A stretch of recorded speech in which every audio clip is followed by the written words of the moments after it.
భయ్యా మీరు తమిళ చూడగానే మీకు అనిపించవచ్చు వీడెవడ్రా బాబు ఇండియా వరల్డ్ కప్ గెలవది అంటున్నాడు. దేశద్రోహి అంటారేమో భయ్యా. కాదు, మనం గెలవడం మనం ఎప్పుడైనా కోరుకుంటాం భయ్యా. కానీ గుండె మీద చేయని చెప్పండి, ఇప్పుడున్న టీం తోటి వరల్డ్ కప్ గెలవగలమా? అదేంటి భయ్యా, మ్యాచ్ ఆడేది కూడా ఇండియా శ్రీలంకనే కదా, మన పిచ్ మీద మనం గెలవలేదేమా అని అనేసి అనొచ్చు. రీసెంట్గా టెస్ట్ మ్యాచ్ ఓడిపోయాం భయ్యా, అది కూడా మన దేశంలో ఆడింది. చేసింగ్ కూడా పెద్దదేం కాదు, తిప్పి 100 రన్లు. ఎందుకంటే మన టీం బ్యాటింగ్ ఆ విధంగా ఉందన్నమాట. బౌలింగ్ కూడా పెద్ద ఏం లేదు, అలా జరుగుతుంది. అఫ్కోర్స్ 2024 వరల్డ్ కప్ గెలిచాం, ఈసారికి అలా జరుగుతుంది గ్యారంటీగా చెప్పలేము. దానికి నా దగ్గర ఉన్న 10 రీజన్స్ ఉన్నాయి భయ్య. అది వచ్చేసి number 1, unsettled team combination. Present ఉన్న టీము 2024 టీంకి చాలా చేంజెస్ ఉన్నాయి భయ్య, అది మీకు తెలుసు. ఓపెనర్స్ వచ్చేసి అభిషేక్ శర్మ అండ్ గిల్ కాక. అభిషేక్ శర్మ ఫామ్లో ఉన్నా కూడా దాని తగ్గట్టుగా గిల్ కాక పర్ఫార్మెన్స్ అయితే ఆ రేంజ్ అయితే లేదు భయ్య. అభిషేక్ శర్మ ఉన్నంతసేపు స్కోర్ గట్టిగా అయితే వస్తుంది భయ్య. ఎట్లీస్ట్ దాని తగ్గట్టు న్యాయం ఫస్ట్ 6 ఓవర్స్ కరెక్ట్గా ఆడితే 7 నుంచి 8 రన్స్ ఖచ్చితంగా చేసే అవకాశం ఉంది. ఇండియా టాపర్కి ఆ రేంజ్ అయితే ఉంది, కానీ ఎప్పుడు ఆడతాడు ఎప్పుడు ఆడే ఓడి కూడా తెలియకుండా పోయింది మన గిల్కాక. ఇక్కడ కన్సిస్టెన్సీ కరెక్ట్ అయితే మిస్ అవుతుంది భయ్య. Number 2, middle order batting problem. ఒకప్పుడు టాప్ ఆర్డర్ విఫలమైనా కూడా మిడిల్ ఆర్డర్ గట్టిగా ఉండేది. లైక్ యువరాజ్ సింగ్, రైనా, జడేజా, అంబట్ రాయుడు 7 వికెట్ల వరకు బ్యాటింగ్ లెవెల్ గట్టిగా ఉండేది. టాప్ ఆర్డర్ విఫలమైనా కూడా మిడిల్ ఆర్డర్ వచ్చేసి స్ట్రాంగ్గా ఉండేది. ఇప్పుడు అలా అయితే లేదు భయ్య. రీసెంట్గా ఆస్ట్రేలియాగా గెలిచాం, కానీ అదే ప్లేస్లో ఆస్ట్రేలియా ఉంటే మాత్రం వేరేలా ఉండేది. Number 3, team changes. అంటే దాదాపు అందరికి కనిపించుంటుంది భయ్య. ఒకప్పుడైతే సినిమా జట్టు, ఇప్పుడైతే లేదు భయ్య. ఎవరు ఏ టైంకి ఆడుతారో ఎవరికి తెలీదు. ఓడిఐ, T20, టెస్ట్ మ్యాచ్కి యంగ్స్టర్స్ ఉన్నా కూడా దాన్ని సరిగ్గా నడిపించే కెప్టెన్ అయితే సరిగ్గా అయితే లేడు భయ్య. 1-2 గెలిస్తే సరిపోదు భయ్య. కష్టాల్లో ఉన్న టీంని కూడా స్ట్రాంగ్గా నిలిపించి ఆ మ్యాచ్ని గెలిపించాలి. కానీ భయ్య నాకైతే ఒకటి అనిపించింది భయ్య, ఐపీఎల్ మనం ఇంట్రెస్ట్ చేస్తే ఐసీసీ మ్యాచ్ మీద కూడా ఉంటే బాగుంటుంది చెప్పేసి నా అభిప్రాయం భయ్య. ఆ టైంలో దెబ్బలు లేకుండా బయటకు వెళ్ళిపోతారు, ఐపీఎల్ వచ్చిన మాత్రం ఖచ్చితంగా అయితే వస్తారు భయ్య. Number 4, bowling changes in team. Fast bowling అసీర్ పెట్టుకొని ఎందుకు చేంజ్ చేస్తున్నారో నాకైతే ఇప్పుడు అర్థం కావట్లేదు భయ్య.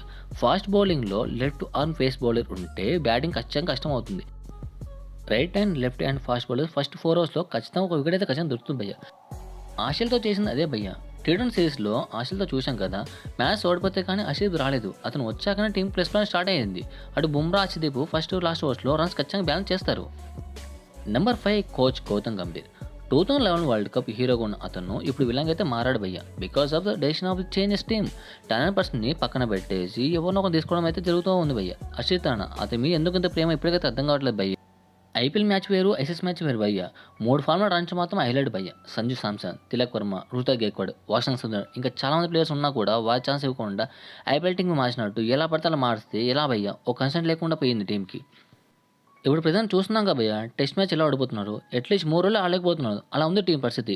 ఇక T20 అయితే ఏ టైంకి ఏం జరుగుతుందో మనకైతే కష్టం భయ్య. ఆ టైంకి బిల్డ్ అవుతుందో లేదని కూడా గ్యారంటీ అయితే లేదు. నెంబర్ 6, ఫిట్నెస్ లేకపోవడం భయ్య. రీసెంట్గా చూసుకుంటే మన వాళ్ళు ఐపీఎల్లో దెబ్బలైనా ఆడతారేమో కానీ ఐసీఎల్ టోర్నమెంట్ మాత్రం ఆట భయ్య. ప్రజెంట్ గిల్ కాక బ్యాక్ మ్యాన్ తోటి వెనక్కి వెళ్ళిపోయాడు. బుమ్రా కాక కొండల తర్వాత చైనప్తో బ్యాక్ వెళ్ళిపోయాడు. ఇక ఐపీఎల్ టీం మీద మాత్రం ఖచ్చితంగా అయితే వస్తారు భయ్య. రోహిత్ శర్మకి, కోహ్లీకి ఫిట్నెస్ లేని చెప్పేసి అన్నారు భయ్య. కానీ ఒళ్ళు చూసుకుంటే మీకే అర్థమవుతుంది ఎవరు ఫిట్నెస్గా ఉన్నారని చెప్పేసి. రీసెంట్ టైంలో ఆస్ట్రేలియా అండ్ సౌత్ ఆఫ్రికా తోటి బెస్ట్ పర్ఫార్మెన్స్ అంటే వీళ్ళిద్దరే భయ్య. ఒకసారి చూసుకుంటే మీకు అర్థమవుతుంది. నెంబర్ 7, మన ఫీల్డింగ్ భయ్య. ఫీల్డింగ్ అంటే ఆస్ట్రేలియా, సౌత్ ఆఫ్రికా భయ్య. దీనమ్మ జీవితం చిన్న పంచి చూసిన భయ్య. 4 వెళ్లకుండా డైవ్ చేసి మరి ఆ బాల్ని అయితే ఆపుతారు భయ్య. ఆ రేంజ్లో ఉంటుంది వాళ్ళ ఫీల్డింగ్ అయితే. మన వాళ్ళైతే 4 వెళ్ళలే అని చెప్పేసి ఊటరు భయ్య. ఈ క్యాచ్ గురించి అయితే చెప్పవసరం లేదు.